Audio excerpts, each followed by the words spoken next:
Hydroponics culture technique.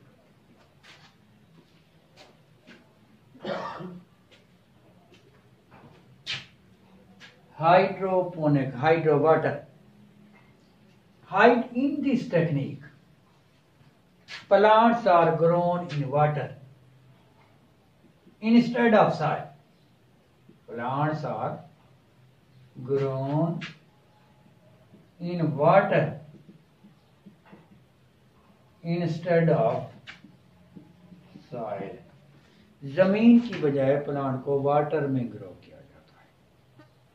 क्यों ऐसा करते हैं? इसकी वजह यह है कि in the soil the mineral nutrients may be in varied concentration. कि there are different types of soils. soil मुख्तलिफ तरह की होती हैं और हर तरह की मुख्तलिफ तरह की साइल के अंदर मिनरल न्यूट्रिएंट जो है वो मुख्तलिफ अमाउंट में, मुख्तलिफ क्वांटिटी में होती हैं। कुछ मिनरल न्यूट्रिएंट ज़्यादा होते हैं, कुछ नहीं होते, कुछ कम होते हैं। तो in order to know the effect of the particular mineral nutrient on the plant, on the growth of the plant, के प्लांट की ग्रोथ पर एक खास मिनरल न्यूट्रिएंट की कमी या ज्यादती का असर मालूम करने के लिए हाइड्रोपोनिक कल्चर टेक्निक इस्तेमाल की जाती है और प्लांट को वाटर में ग्रो किया जाता है। जैसे इसकी एक एग्जांपल आपको दे रहा हूँ diagrammatically.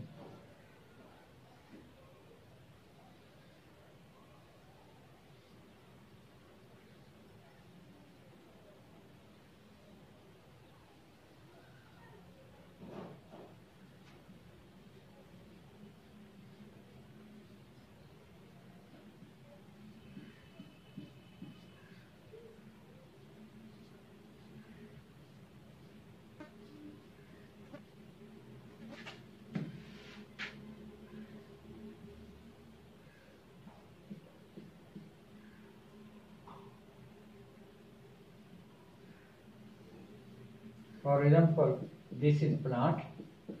This plant has been grown in aerated water.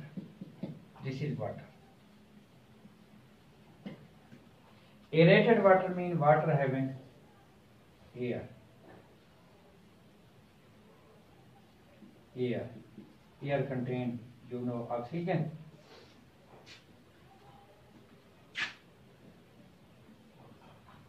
This has been plugged. इसे बंद कर दिया गया है। This is aerated water. और इस aerated water में हवा आ जा रही है, ऑक्सीजन दाखिल हो रही है। That is why it is named as aerated water. Aerated, A-E-R-A-T-E-D, aerated water. Suppose अब हम किसी एक मिनरल न्यूट्रिएंट की कमी का असर जानना चाहते हैं प्लांट की बॉडी पर। इस प्लांट में सपोज हम कैल्शियम की कमी का असर जानना चाहते हैं, तो इसमें हम तमाम मिनरल न्यूट्रिएंट्स डालेंगे। कौन? फॉर एग्जांपल मैग्नीशियम,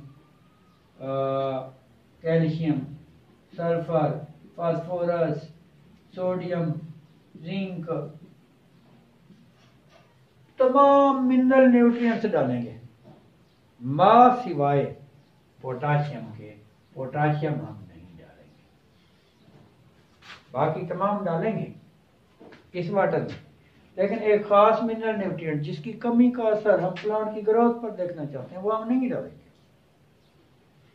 तो अब हम ये देखेंगे कि this what will be the effect of potassium deficiency on the plant growth, के पोटाशियम की कमी का प्लांट की ग्रोथ पर क्या असर होगा।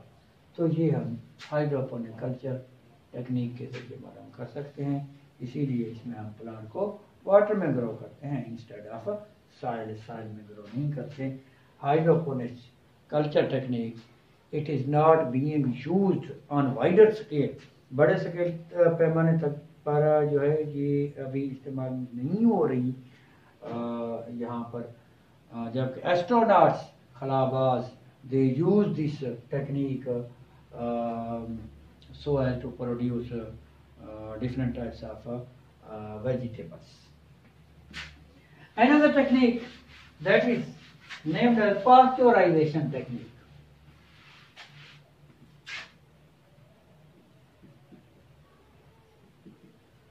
Pasteurization technique.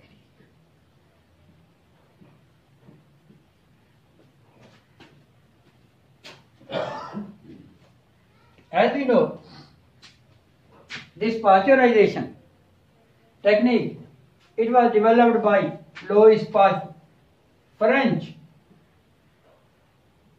microbiologist.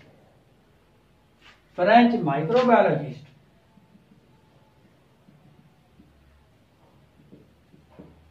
Louis Pasteur in 1864. In 1864, Louis Pasteur, he developed pasteurization technique. Basically, he was doing experiment on the fermentation of wine.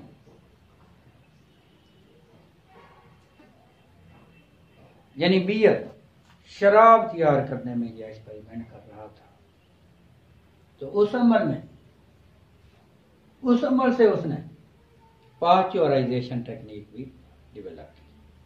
What is pasteurization technique? In this technique, different food substances, they are subjected to very high temperature.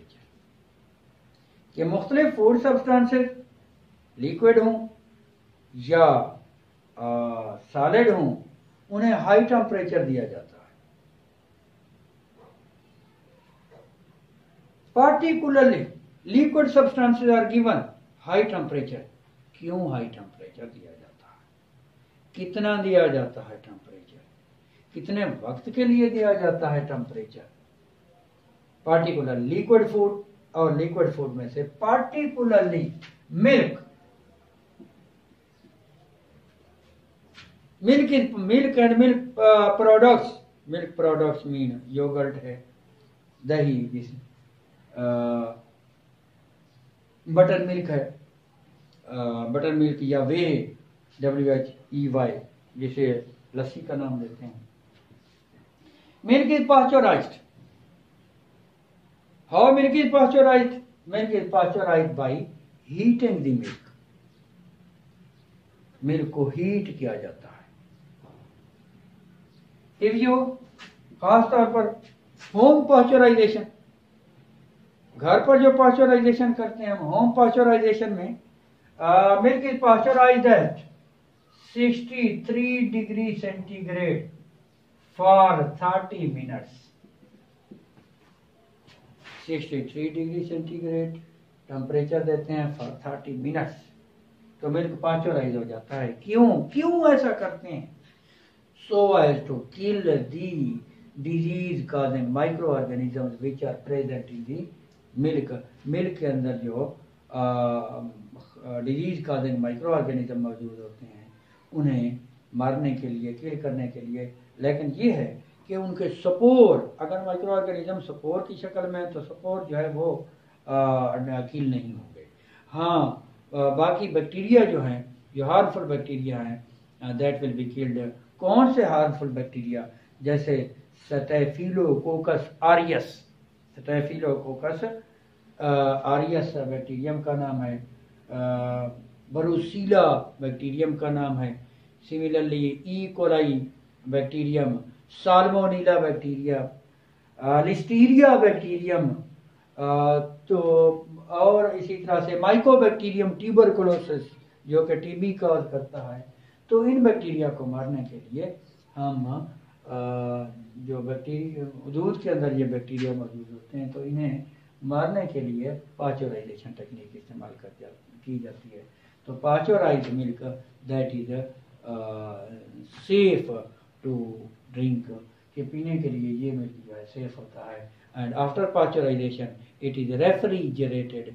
इसे refrigerate किया जाता है, refrigerate में रखा जाता है। एक और इसमें इसी का एक तरीका है अल्ट्रा हाई टेम्परेचर UHT जिसे हम नाम देते हैं, उसमें हम अगर मिल्क वो तरीका इस्तेमाल करें तो वो मिल्क इंडस्ट्रीज में इस्तेमाल होता है UHT अल्ट्रा हाई टेम्परेचर। तो उसमें फिर मिल्क को जो है वो कैन किया जाता है, यानी डब्बों में बंद किया जाता है, और उसमें फिर रेफ्रिजरेशन की ज़रूरत नहीं है। तो this was this that we have discussed biology at the service of humankind in the field of food.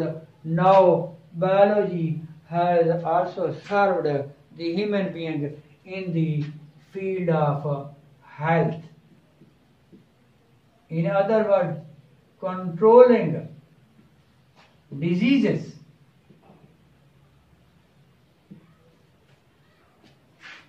By studying biology. Biology study करने से we are able to know the cause of specific disease, कि किसी भी disease की cause और factors और control के बारे में हम जान सकते हैं। By studying biology we are able to know the causes, factors and control of particular disease. For example, we know that AIDS is disease. AIDS, acquired immune deficiency syndrome. AIDS is due to HIV, human immunodeficiency virus. AIDS is name of disease. Acquired, it is abbreviated for acquired immunodeficiency syndrome. The causative agent, cause of the AIDS is human immunodeficiency virus HIV. And how HIV it is transferred?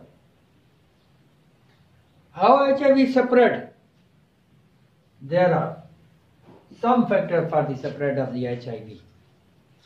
HIV spread from infected person to the normal person as a result of blood transfusion, इंतकाल खून से। HIV spreads by means of contaminated syringes and surgical equipments.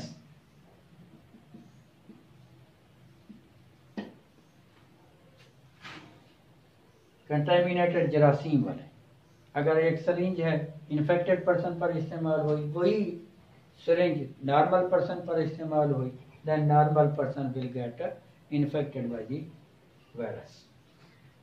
So third process, free sexual contact.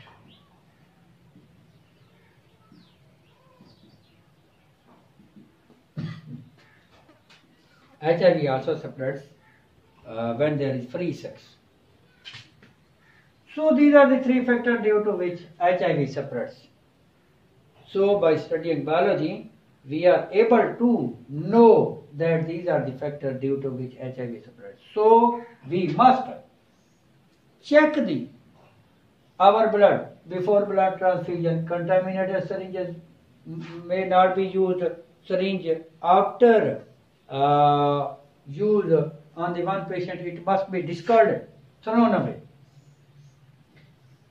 Similarly, free sexual contact, it must be avoided. इससे बचना चाहिए. Similarly, we know that hepatitis,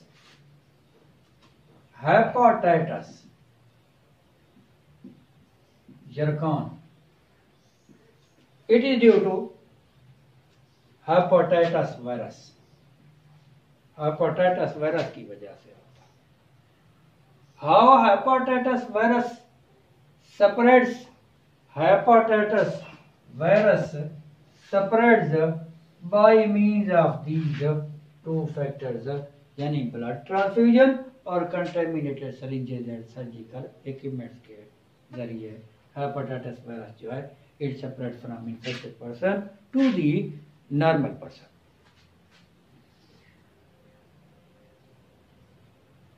So first of all, in order to control any of the disease, there are preventive measures. Preventive measures. Second is vaccination या immunization. And the third is drug treatment.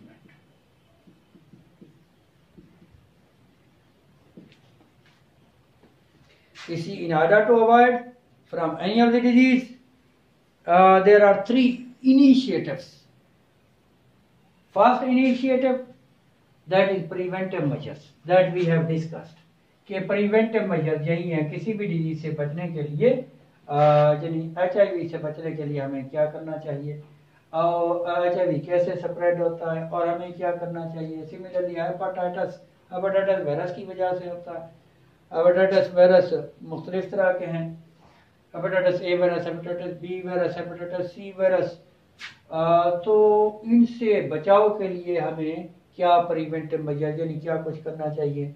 और if बल्कि इसके बाद second strategy in controlling the disease that is named as vaccination. दूसरी strategy जो है वो vaccination, और ये इंशाल्लाह हम कल डिस्कस करेंगे. Thank you.